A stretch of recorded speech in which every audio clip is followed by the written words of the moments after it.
And now I want to talk about the reality, not just of death. We're all acquainted with the reality of death, but how about the reality of heaven? And Erwin, you've got a great story that brings those two together. That's an actual true story. Tell us about it.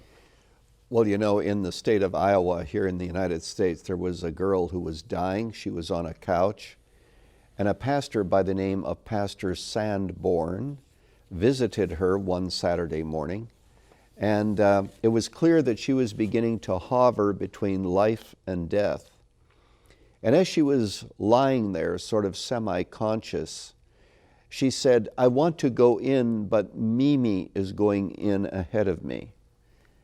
And then she put her head back on the pillow and she said, "I want to go in, but Gramps is going in ahead of me." And a few moments later, she died.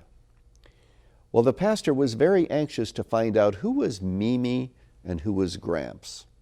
And so he did some research with the help of the family and discovered that Gramps was a friend of the family who had moved to New York. Mimi was also a friend of the family, but she had been in a southern state. What he also discovered was that they died that same Saturday morning. In other words, this girl was actually watching as the two went into heaven. And so I say to people, you know, heaven is very real. As a matter of fact, it's right next to you.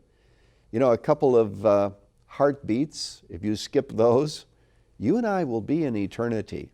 And we never know when our time is going to come. And sometimes people who we think are going to live a long time die rather suddenly. Sometimes those who are weak and sickly live on year after year. We don't know when our time is. That's why it's so important for us to be able to nail down the fact that we are ready to die.